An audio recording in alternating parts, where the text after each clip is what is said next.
की सेवा की है। हमारे गुरुद्वारे की एक मान्यता है, जो यहाँ पे लंगर की सेवा करते हो वो बहुत बड़े पद पे जाता है। क्या आप आने वाले हरियाणा के मुख्यमंत्री होंगे? आपका आशीर्वाद के लिए धन्यवाद, आशीर्वचनों के लिए धन्यवाद। और आप लोगों ने आज बारिश में भी आप लोग पहुँचे हो, तो मैं आप सबका, क्योंकि आप लोग ने व्यक्तिगत रूप से मैं ये मानता हूँ कि वही 20-30 साल से हमारा आपका एक अच्छा पारिवारिक सा संबंध है, तो एक मिनट तो और मतलब आप टाइम निकाल के आए हो, तो आप अपने भाई की, अपने बच्चे की थोड़ा ख्याल रख रहे हो आप, तो मैं आप सबका पहले मैं धन्यवाद करूं।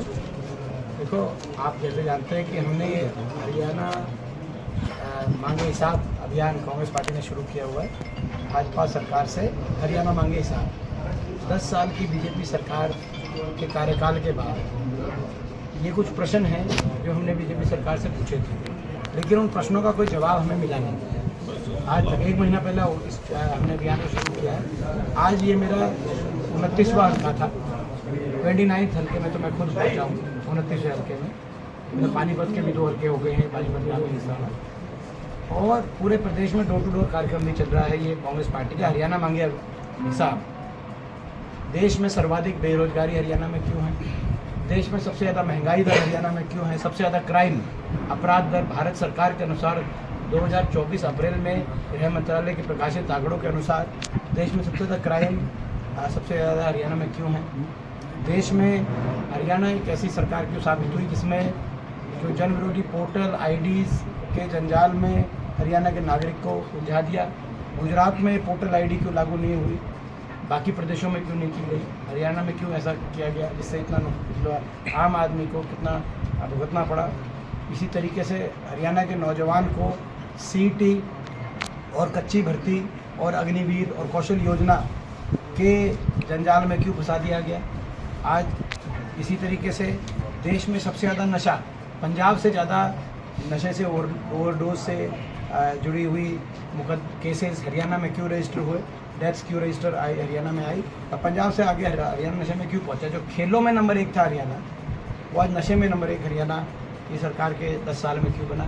इसी तरीके से ऐसी समाज और गरीब वर्ग और पिछड़े समाज के अधिकारों की योजनाओं को समाप्त करने का काम इस सरकार में क्यों किया गया। 100 गज के प्लॉट की योजना समाप्त, पीने के पानी की टंकी टूटी, मुफ्त पानी कनेक्शन की योजना समाप्त, जो हमारी मनरेगा का बजट 1/3, स्कूल के वजीफे का बजट 1/3, अम्बेडकर स्कॉलरशिप की योजना समाप्त। तो ये क्यों किया गया इस सरकार में। और जो है एक और कि भाजपा काल क्यों बना, किसान का काल। आपने देखा 750 किसानों की जान की कुर्बानी देने वाली ये सरकार ये साबित हुई। और गरीब भारी कॉलोनी वासी और श्रमिक जो है इतने बदहाली के जीवन में क्यों, नरकीय जीवन में पहुंचाने का श्रेय किसको, सरकारों को ना जाए। तो ये हमारे इस तरह के हमारी बेटियों को, बच्चों बेटियों समेत हर वर्ग को न्याय के बजाय लाठियाँ क्यों। आपने देखा होगा हमारी बेटी को जंतर मंतर पर घसीटा गया, 500 स्कूलों में बच्चों को धरने देने पड़े, और हमारे सरपंचों को, कर्मचारियों को लाठियाँ चार्ज हुई। तो ये सारे हमारे 15 सवाल थे इस सरकार से, लेकिन एक सवाल का भी जवाब इस 1 महीने में बीजेपी ने नहीं दिया है, आपने देखा। तो ये हमारा अभियान है, इन प्रश्नों को आपके माध्यम से भी हम लोगों तक पहुंचाना चाहते हैं। हम धन्यवाद करते हैं कि आज इस अभियान में हमारे दिव्यांशु बुद्धि राजा जी, हमारे छोकर साहब, हमारे बुल्ले शाह जी, हमारे विधायक जी बलबीर वाल्मीकि जी, हमारे विधायक हमारे इंदुराज नरवाल जी, और हमारे सभी कांग्रेस पार्टी के जो इसराना हल्के के सभी हमारे नेतागण हैं, बहुत से साथियों ने इसमें सहयोग किया प्रोग्राम का वो सफल बना। कल मुख्यमंत्री कह रहे थे पहले 14 से 15 फसलें एमएसपी पे ले रही थी सरकार, ले रही थी या जितने को मिल रहा था ठीक है, लेकिन अब मुख्यमंत्री कह रहे हैं सारी फसलें हम एमएसपी पे खरीदेंगे। हरियाणा के आर्थिक हालात ऐसे हैं। नहीं, आप पहले तो ये बताओ कि सरकार कितने दिन रहेगी, कितने दिन की सरकार रहेगी, बताओ कितने दिन की रहेगी। लगभग 1 महीने बाद चुनाव आचार संहिता, 1 महीना, तो 1 महीने में कौन सी फसल तैयार होगी जो एमएसपी पे जाएगी। ये 10 साल पहले कहते, कम से कम 1 सीज़न पहले कहते कि भाई 1 सीज़न की तो फसल ले लेंगे हम। ये जो फसलों का नाम ले रहे हैं, ये तो मतलब मैं समझता हूँ कि इनको तो माफ़ी मांगनी चाहिए कि किसान के साथ कितना अत्याचार किया इन्होंने, और आप जले पे नमक छिड़कने के लिए कह रहे 1 महीने में हम फसल जो आप तैयार करो ये फसल ले लेंगे। तो मुख्यमंत्री जी को सोचना चाहिए घोषणा करने से पहले। कोई होती है फसल तैयार 1 महीने में? आप बताओ, आप तो आज जो है बड़े जुड़े हुए हैं हरियाणा की जो है कृषि व्यवस्था से। आप बताओ कौन सी फसल तैयार करेगा किसान MSP के लिए? ये जो है ये घोषणाएं जो हैं ये केवल एक छलावा है, कुछ काम किया नहीं। हरियाणा का बट्टा बिठाए, काम किए होते तो कामों के आधार पर वोट मांगते। इनको ऐसी घोषणाएं जिनका कोई सर पैर नहीं, इस घोषणा क्या अर्थ है? ये अपने घोषणा पत्र में डलवाओ, क्योंकि 30 दिन बचे हैं अभी तो इसको आप लागू नहीं कर सकते। अब क्या फ़ायदा? अब ये OBC की क्रीमी लेयर की बात है। 10 साल तक नौकरी आपने 6 लाख की लिमिट पे दी क्रीमी लेयर पे, लाखों बच्चों, हजारों बच्चों को वंचित रहना पड़ा OBC समाज के। अब आखिरी जब महीना रह गया अब तो कोई नौकरी निकल नहीं रही, ना लग रही लास्ट महीने में। अभी तक नोटिफिकेशन भी नहीं हुआ उसका, जो आपने कहा कि 8 लाख करेंगे। बाय द टाइम नोटिफिकेशन होगा उसके बाद कोई एक भी बच्चा 8 लाख के फ़ायदा नहीं पड़ पाए। तो आप घोषणा पत्र में डालो ये बात। ये तो हम कह ही चुके हैं, कांग्रेस 10 लाख करेगी, हम क्या कांग्रेस कह चुके हैं MSP गारंटी देंगे। तो ये इन घोषणाओं का कोई अर्थ नहीं है, ये तो कबूलनामा है। घोषणाएं तो कबूलनामा है कि बताने को काम नहीं। अब आप खुद बताओ, अब ये कह रहे हैं कि 500 रुपये में गैस का सिलेंडर देंगे। पहले कह रहे थे कि जब ये जो है कि भाई ये अब हम सितंबर से लागू, सितंबर 11 से तो आचार संहिता है, तो सितंबर 10 साल तक 1100 में सिलेंडर दिया, हमारी माताओं बहनों ने खरीदा 10 साल तक। अब आखिरी मतलब जो है आखिरी रिफिल आप कह रहे हो कि भाई हम जो है 400 रुपये में आखिरी रिफिल, वो भी अभी लागू नहीं, अभी तक नहीं, और वो भी लागू नहीं हुई। अब लागू की कोई उम्मीद नहीं दिखाई दे रही, एक भी महिला को अभी तक मिली नहीं। तो पहले तो माफ़ी मांगू कि 10 साल तक, यानी कि 10, हमारी बात ठीक थी कि महंगाई इतनी थी, ये तो कह रहे थे कि भाई मैं ये बड़ा कम का रेट है। 10 साल तक तो जब ले रहे थे, 10 साल तक तो इन्होंने जनता की तरफ देखा ही नहीं, सोचा ही नहीं।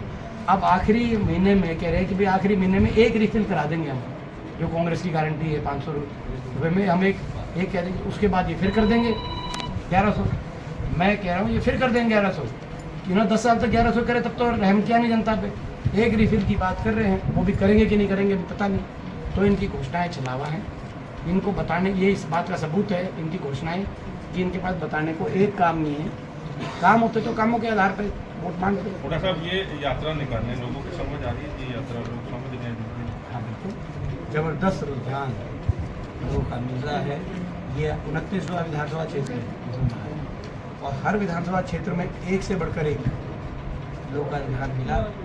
आप तो खुद थे जब पानीपत ग्रामीण के अंदर हुई, आपको याद होगा।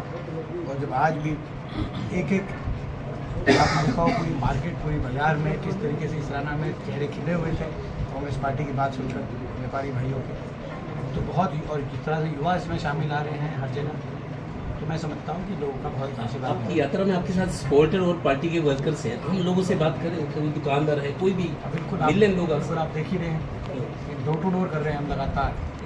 आप देख ही रहे हैं फीलिंग क्या है लोगों की, क्या चाहते हैं लोग, क्या लोग बदलाव चाहते हैं। सर आपकी पार्टी में चाहते हैं, सरकार आ रही है हमारी। सर आपकी पार्टी में टिकटार्थी बहुत हैं, कैसी? सही बात है, जब हवा होती है किसी भी पार्टी के पक्ष में तो बहुत से कार्यकर्ताओं, बहुत से नेताओं का स्वाभाविक सा विचार बनता है कि भाई मैं भी प्रयास करूं कांग्रेस पार्टी की टिकट लेने के लिए। और ये इसमें ये तो एक संकेत है कि कांग्रेस के पक्ष में इतनी लहर रही है, अच्छा संकेत है। और सबका अधिकार भी है टिकट के लिए अपनी दावेदारी रखना, कोई इसमें तो गलत बात। हुड्डा साहब, आपके राज में खेल पुलिस इतनी अच्छी थी, DSP इंस्पेक्टर न जाने कितने भर्ती होते थे, आज वो खेल पुलिस खत्म हो चुकी है। क्या आने वाले टाइम में? देखिए, आज मैं मांग करता हूँ आपके माध्यम से, जो मैंने संसद में मांग रखी, कि आज भी आपने देखा 6 मेडल आए देश के, 144 करोड़ का देश 72वें स्थान पे है। अगर देश का तिरंगा ऊंचा उठेगा, देश का राष्ट्रगान की गूंज दुनिया में सुनाई देगी, तो ये सारे देशवासियों के लिए ये गर्व की, खुशी की बात होनी चाहिए। इसको किसी जो है प्रदेश या क्षेत्र की दृष्टि से नहीं देखा जाना चाहिए। तो जब हरियाणा में अच्छी नीति लेके आए हुड्डा साहब, और 6 ओलंपिक के मेडलों में 5 मेडल आज हरियाणा के हैं, और 2008 के बाद हर ओलंपिक खेलों में 50% मिनिमम मेडल हरियाणा खिलाड़ी लेके आए हैं। 2008 में, 2012 में, 2016 के ओलंपिक में, 2020 के ओलंपिक में, 2008 के बाद हर ओलंपिक में, और 50% मेडल ओलंपिक के अंदर। मैं बता रहा हूँ एशियाई और कॉमनवेल्थ खेलों में भी 2010 के कॉमनवेल्थ खेलों के बाद 50% या उससे ज़्यादा मेडल 2010 के और कॉमनवेल्थ खेलों। उससे पहले ओलंपिक में मेडल नहीं आया था हरियाणा का 2008 से पहले, लेकिन मैं 8 के बाद का हर बता रहा हूँ। और जो इन्होंने उस बात को इतना वो किया, इतने मेडल, आप ये देखें कि 2012 के ओलंपिक में कितने मेडल आए, 7, जिसमें से 4 हरियाणा के। तो कहने का मतलब ये है कि ये कहीं ना कहीं अगर कहीं भी कोई भी देश में कोई सरकार अच्छी कोई नीति बनाती किसी वर्ग विशेष के लिए, तो वो बाकी जगह उसको जो है उस बात की प्रशंसा करके अपनाने में क्या दिक्कत होनी चाहिए जब देश का नाम रोशन हो रहा है। आज स्थिति ये है कि खेलो इंडिया का बजट दिया इन्होंने, आपने देखा वो खेलो इंडिया का बजट 2200 करोड़ का बजट खेलो इंडिया का, जिसमें से हरियाणा को केवल 60 करोड़ दिए, जो देश में सबसे कम, जो लास्ट वाली श्रेणी में हरियाणा को रखा गया। और गुजरात 500 करोड़, उत्तर प्रदेश 500 करोड़, इनको पहली वाली श्रेणी में रखा गया। जो कंटिंजेंट गया ओलंपिक में 117 खिलाड़ी गए, उसमें से हरियाणा के 24 खिलाड़ी थे, गुजरात का एक, उत्तर प्रदेश का एक खिलाड़ी थे। हमें उत्तर प्रदेश और गुजरात से कोई द्वेष नहीं है, लेकिन हरियाणा को सबसे आखिरी लास्ट उसमें क्यों रखा गया? और हरियाणा की सरकार क्यों नहीं बोल रही? क्या कसूर है हरियाणा का? 24 खिलाड़ी हरियाणा से थे, 17 खिलाड़ी पंजाब से थे, हरियाणा पंजाब लास्ट श्रेणी में आए। तो कहीं ना कहीं ये हमें समझ से परे की बात है कि हमें भी दो, उतना ही फंड दो हमें, देखो फिर और मेडल आएंगे, देशवासियों का जो है का गौरव बढ़ेगा, देश ऊपर आएगा, तो उसमें जो है क्या समस्या होनी चाहिए। लेकिन एक भेदभाव हरियाणा से, एक गहरा भेदभाव की नीति से केंद्र सरकार चल रही है। उसका दूसरा उदाहरण भी मैंने दिया था संसद में कि सबसे कम टैक्स कलेक्शन का जो राशि है वो हरियाणा को वापस मिलती है। 1.25 लाख कर्मचारी हुड्डा साहब जो कौशल रोजगार में कार्य करते हैं, मतलब आपको वो पता है ना टैक्स वाली जो बात मैंने कही थी, 7 रुपए जाते और 1 रुपए 7 रुपये जा रहे हैं और 1 रुपये आ रहा है। और देश में 8 ही ऐसे प्रदेश हैं जिसमें जितना जा रहा है केंद्र में उससे कम आ रहा है, और उन 8 में भी हरियाणा में सबसे कम। बाकी तो 28 में से 20 प्रदेशों में जितना जा रहा है केंद्र को उससे ज़्यादा केंद्र दे दिया वापस। हरियाणा में 7 रुपये टैक्स कलेक्शन हरियाणा वासियों से लिया जा रहा है और मात्र 1 रुपये दिया जा रहा है। और ये 15th फाइनेंस कमीशन में फाइनल हुआ 2021 में, ये फार्मूला 2021 में, 2025-26 तक इस फार्मूला, और इस फार्मूले पे मोहर लगाई बीजेपी की हरियाणा सरकार ने, और आज तक कोई बोला नहीं इस बात पे। भाजपा की सरकार ने इसको दबा के रखा। इस बार जो फाइनेंस कमीशन की जो क्योंकि टर्म पूरी हो रही है, तो कितना मिला है और कितना लिया गया था, जब वो सारे आंकड़े खुल के आए तो मैंने देश में संसद में सबके सामने वो बात रखी। इतना अन्याय तो किसी एक प्रदेश के साथ नहीं होना चाहिए। 2019 में मनोहर लाल ने जन आशीर्वाद यात्रा, मैं आपको उदाहरण दे रहा हूँ, ये बड़ा इंपॉर्टेंट इशू है। भारत सरकार से जो मिल रहा है टैक्स, देखो जीएसटी सारे से कलेक्शन होती है, 7% सबसे ज़्यादा हरियाणा दे रही है, लेकिन सबको मिलने वाली जो राशि है भारत केंद्र सरकार से, अरुणाचल में 1,40,000 प्रति व्यक्ति प्रति वर्ष, महाराष्ट्र में 60,000 प्रति व्यक्ति प्रति वर्ष, तेलंगाना में 40,000 प्रति व्यक्ति प्रति वर्ष, पंजाब में 35,000 प्रति व्यक्ति प्रति वर्ष, हरियाणा में 6,000 प्रति व्यक्ति प्रति वर्ष। तो ऐसा क्यों? फिर ये बताएं क्या? तो इतना, तो इसीलिए हम जवाब मांग रहे हैं कि हरियाणा की कोई सुनवाई नहीं दिल्ली में। हमारी बेटियों की जब घसीटा जा रहा था बेटियों को, उनको न्याय दिलवाने के लिए हरियाणा सरकार दिल्ली तक नहीं पहुंच पाई। दिल्ली की ना सरकार में कुछ दे रही तो दिल्ली में सुनवाई बंद हो गई हरियाणा का, ये भी एक मुद्दा है। 2019 में मनोहर लाल जी ने जन आशीर्वाद यात्रा निकाली, बस लेके निकले थे आशीर्वाद लेने, 75 पार कर थे, लेकिन 40 सीटें आई थी। 30 अगस्त से उदय भान जी और भूपेंद्र हुड्डा भी निकल रहे हैं, 70 का आप नारा दे रहे हैं, लगता है 70 सीटें आ रही है। देखिए, हमारा नारा किसी एक आंकड़े का नहीं है, हमारा नारा बदलाव का है, हमारा नारा हरियाणा को बचाने का है, हमारा नारा कांग्रेस पार्टी प्रचंड बहुमत से सरकार बनाएगी, ये हम विश्वास दिलाते हैं। और एक बात हम आप लोगों को और विश्वास दिलाते हैं, आप सब साथ देख रहे हो, आप जनता इतनी दुखी है बीजेपी से, कांग्रेस की तरफ इतनी आस्था लोगों में बढ़ रही है। जितने आकलन किए जाएंगे कांग्रेस की सारे आकलनों से ज़्यादा सीटें ये मैं आज, क्योंकि मैं 29 सीट करने के बाद आज 30वीं को जाऊँगा। मैं ये यात्रा करने के बाद किसी आधार पर कह रहा हूँ, मैंने लोकसभा चुनाव भी लड़ा, आपने देखा उनका हर वर्ग का आशीर्वाद मिला, क्षत्रिय बिरादरी का आशीर्वाद मिला। और मैं उस आधार पे कह रहा हूँ, विश्वास पे कह रहा हूँ, जितनी उम्मीद है उस उम्मीद से किसी को भी कोई आकलन होगा उससे ज़्यादा कांग्रेस पार्टी से। हुड्डा साहब, 1.25 लाख कर्मचारी है कुशल रोजगार में। विधानसभा की तैयारी कर रहे हो आप, राज्यसभा से लोकसभा में आ गए, अब लोकसभा से आप विधानसभा की तैयारी कर रहे मेरी हो। कोई तैयारी नहीं है। हुड्डा साहब, 1.25 लाख कर्मचारी कौशल रोजगार से परेशान अवसर है। दिया है, लोकसभा ने अवसर दिया है लोगों ने, और मैं लोगों का बहुत धन्यवाद करता हूँ कि देश में दूसरी सबसे बड़ी जीत वोट प्रतिशत में रायबरेली के बाद 543 सीटों में दूसरी सबसे बड़ी जीत का आशीर्वाद बहुत लोकसभा क्षेत्रवासियों ने दिया है। हरियाणा तो छोटा सा स्टेट है, हरियाणा छोटे से स्टेट में इतनी बड़ी जीत आपने दी है, तो मैं समझता हूँ, अपने आप को सौभाग्यशाली मानता हूँ, और मैं अपने जो है संसद में अपनी ड्यूटी कर रहा हूँ। हाँ, एक हरियाणा के नौजवान और नागरिक और कांग्रेस के कार्यकर्ता के रूप में मैं ये फर्ज मानता हूँ कि हरियाणा के भविष्य को सुधारने के लिए, बचाने के लिए कांग्रेस की सरकार हरियाणा में आई। इसीलिए मैं दिन रात कांग्रेस के प्रदेश कांग्रेस कमेटी के अभियान में अपनी तरफ से प्रयास कर रहा हूँ। हुड्डा साहब, 1.25 लाख कर्मचारी इंतजार कर रहे हैं, उनके साथ शोषण हो रहा है, ना टाइम पे तनख्वाह मिलती, ना पूरी तनख्वाह मिलती है, जो एच कैरन कहा जाता है जिसको। हाँ, बिल्कुल हो रहा है। केवल वही नहीं, इसमें कच्चे कर्मचारियों की राजधानी बना दिया हरियाणा को, और कच्चे कर्मचारियों का मतलब है शोषण, युवा का शोषण। आपने देखा होगा एक CPLO करके भी एक पोस्ट निकाली इन्होंने, जो अपना क्लरिकल पोस्ट 6,000, केवल 6,000 रुपये, और अपना पंचायतों में लगा रखे हैं 5,000 के करीब। आपको ये भी पता चला होगा, कौशल से अलग भी करके काम, आपको ये पता चला कि नहीं चल पता चला। तो अपना CDLO या CPLO क्या है एग्जैक्ट, उसकी फुल फॉर्म मैं गलत हो सकता हूँ, इसीलिए जो है, लेकिन वो हर जगह मिलते हैं, हर जिले में, कि भाई हमारे 5,000 लगा दी कच्चे, बिना रिजर्वेशन, बिना पेंशन, बिना मेरिट। ये इस सरकार की पारदर्शिता की ये रिपोर्ट है कि 1.25 लाख बता रहे हैं आप, उससे ज़्यादा है मैं बता रहा हूँ। ऐसे तो छोटे छोटे और ठेकेदारी के टाइप ले रखे हैं जो सरकार ने लगा रखे हैं, उनसे काम कराना चाहती सरकार जो है। और ये वो लोग हैं जिनसे सरकार कार्ड वार्ड ठीक कराने की लिए जिम्मेदारी दे रही है क्लर्कों को पंचायती लेवल पर, लेकिन 6,000 तनख्वाह, और जैसे बिना पेंशन, मिनिमम वेजेस भी 13-14 हज़ार रुपये, मिनिमम वेजेस 13,000। तो शोषण है, युवा का शोषण है। ये कौशल निगम, कच्ची नौकरी, युवा का शोषण का दूसरा रूप है।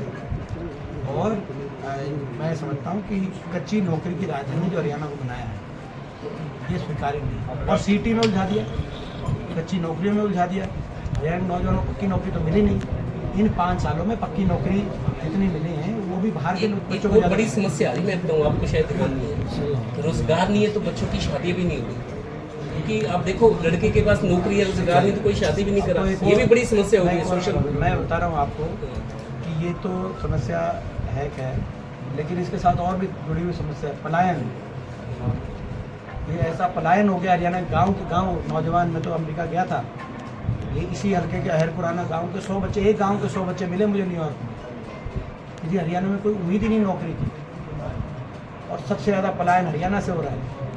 हरियाणा नशे में नंबर 1 बन गया, पंजाब से आगे निकल गया। तो ये 10 साल की सरकार का रिपोर्ट कार्ड, तो ये 10 साल की सरकार का रिपोर्ट कार्ड आपको जानना है। तो जो बच्चे जो है पनामा के रास्ते जान हथेली पे रख के अपना सब कुछ बेच के या उधार लेके जो बाहर जाने में मजदूरी करने के लिए बाहर जाने में मजबूर हो गए हैं, अब उनसे बात करो। मैं तो करके आया हूँ, अमेरिका में देख के आया हूँ। ऐसा पलायन बताते हैं कि जो है 80 के दशक में पंजाब से हुआ था, उसके बाद अब हरियाणा से ऐसा पलायन।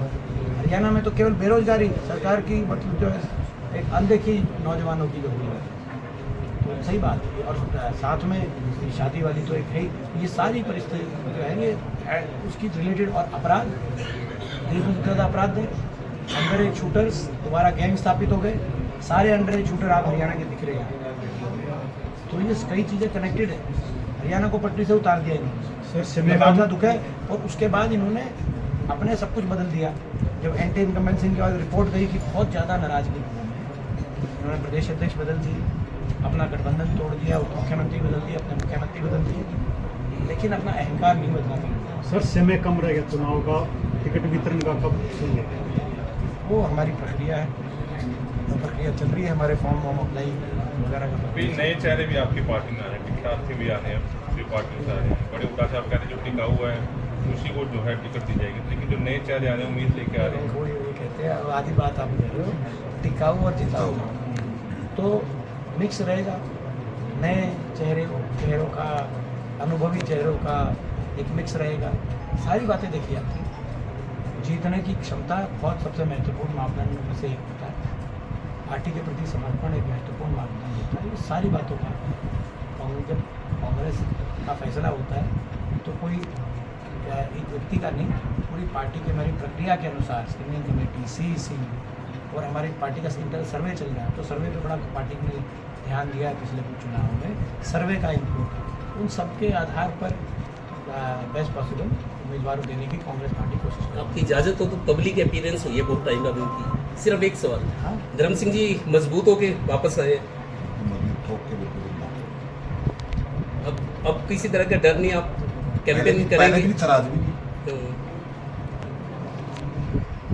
आप एक बार कह रहे थे चंडीगढ़ से दिल्ली तक स्पीड ब्रेकर मेरे रास्ते में, पता नहीं कुछ आपने कुछ इस तरह की बात कही थी। हाँ, ये कहा था चंडीगढ़ से दिल्ली तक जो हाईवे, नेशनल हाईवे साइडल का सीटें हैं, कालका, उसके बाद वो जो पंचकुला, अम्बाला, सारवा, कुरुक्षेत्र, करनाल, धरौंडा, पानीपत, गन्नौर, राई, चंडीगढ़ से दिल्ली तक एक स्मॉल का ब्रेकर है। कांग्रेस सारी बीजेपी की नॉलेज है, एक ब्रेकर है, उनको थोड़ा महसूस हो रहा है ब्रेकर को भी, इतना मोटा ब्रेकर है वो, क्योंकि तो लिखा भी सकते हैं।